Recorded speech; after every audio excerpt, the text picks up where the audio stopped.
안녕하세요, 신차왕칸지입니다. 오늘은 전기차 민심이 왜 이렇게 최근에 떡락했는가에 대한 영상을 좀 만들어 보려고 합니다. 저 같은 경우에는 2020년 중순부터 테슬라 모델 3 그리고 2021년에 EV6를 인수를 해서 두 대의 전기차를 3년 반 정도 몰면서 다양한 전기차 라이프를 경험을 해봤는데요. 실제로 되게 좋았던 점도 있었고 아쉬웠던 점들도 있어요. 그래서 오늘은 이 부분에 대해서 영상을 만들어 보도록 하겠습니다. 신차왕칸지는 신차 패키지 전문 브랜드 카스페이스, 신차금융 다이렉트 비교 서비스 카돈과 함께합니다.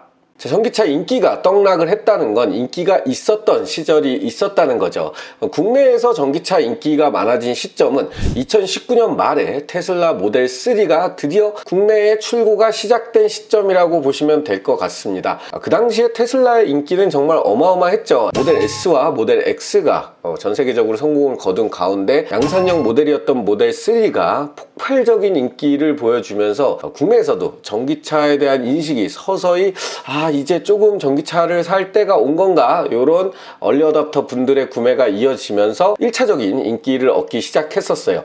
이러던 것들이 2021년 상반기 아이오닉 5가 출시되고 하반기에 기아의 EV6가 출시가 되면서 국내에도 이 전기차 인프라가 정말 폭발적으로 늘어난 시기였다고 보시면 될 것 같습니다. 사실 2020년도 이전까지만 하더라도 국내에 전기차 충전 인프라가 많이 갖춰지지도 않았었고, 그나마 갖춰진 곳들도 속도가 약 50kW 정도밖에 되지를 않아서 때문에 충전 시간도 오래 걸리고, 차량이 점점 많아지면 많아질수록 이런 충전에 대한 불편함이 많을 수밖에 없었기 때문에 사실 시기상조론 부분이 이해가 가는 부분이 있었는데요. 이러한 부분들이 사실 2021년부터 많이 개선이 되긴 했습니다. 우리나라의 최고 제조사라고 할 수 있는 현대, 기아에서 각각 메인급의 전기차를 하나씩 출시를 했었기 때문에 전국적으로 전기차 인프라가 정말 잘 깔리기 시작했던 시점이 2021년부터였어요. 정말 이때까지만 하더라도 전기차가 금방 내연기관을 제치고 대세가 되는 시절이 올 것만 같았습니다. 하지만 현실은 그렇지 않았죠. 2023년에 들어오면서 전기차에 대한 인식이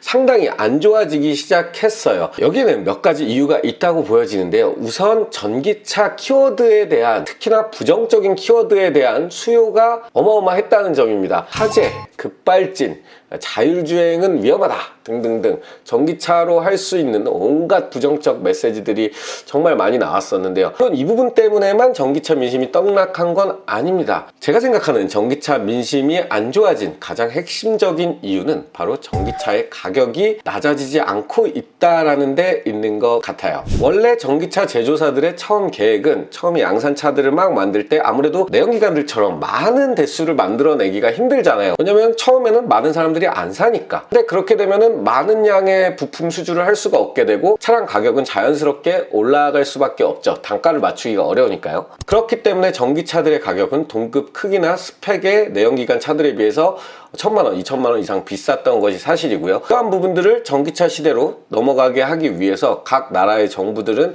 보조금이라는 걸 지원을 해주고, 이 보조금이 지원이 되면 될수록 전기차들의 판매량은 점점 늘어날 것이고, 제조사들은 이렇게 생각했죠. 판매량이 점점 늘어나면 많은 부품을 좀 더 싼 단가에 구매를 할 수 있기 때문에 전기차의 가격 자체를 점점 낮춰갈 수 있다. 그렇게 되면 나중에는 보조금 없이도 훨씬 더 저렴한 가격의 전기차를 내연기관 대비 좋은 유지비를 통해서 구매를 하실 수 있으실 거다. 요게 계획이었던 건데, 그렇게 분위기는 잘 이끌어 나가고 있었어요. 전 세계적으로는 테슬라가 그랬고 우리나라에선 현대기아가 그랬죠. 근데 문제가 터지죠. 2020년부터 코로나가 점점 늘어나더니 2021년, 22년에는 완전히 전 세계적인 팬데믹으로 발전을 했고, 그 와중에 우크라이나 러시아 전쟁도 터지면서 전 세계의 물가가 너무나도 올라버리게 된 거예요. 이 부분들은 뭐 전기차 제조사들 역시도 전혀 예상을 하거나 파악을 할 수가 없었던 부분이죠. 전체적인 물가가 오르고 부품 가격들도 올라가면 어떻게 될까요? 아무리 판매량이 더 늘어났다 하더라도 제조사 입장에서는 전기차의 가격을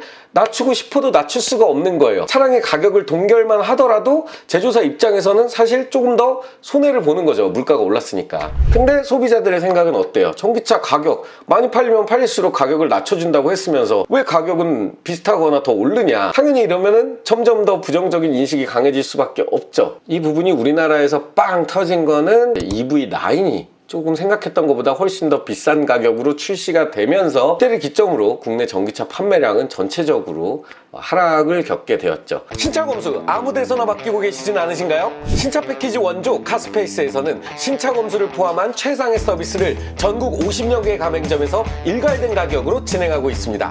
신차 검수와 신차 패키지는 카스페이스 잊지 마세요.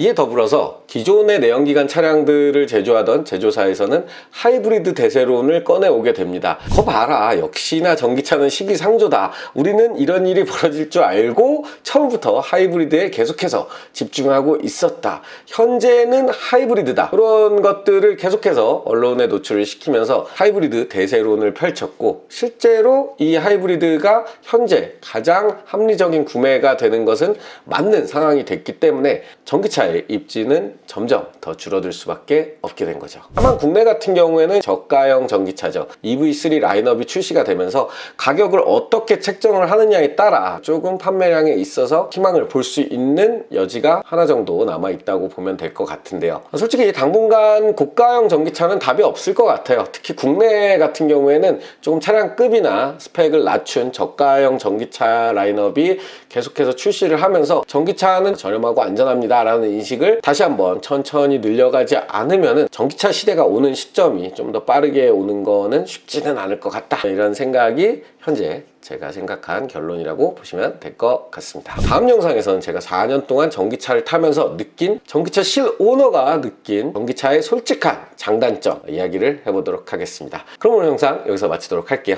감사합니다. 새 차 구매하시나요? 카동의 실시간 금융 데이터 분석으로 금리는 낮게, 캐시백은 높게, 전문 매니저를 통한 견적 비교와 계약을 한 번에, 이 모든 혜택을 카동에서 한 번에, 새 차 살 때 카동 잊지 마세요.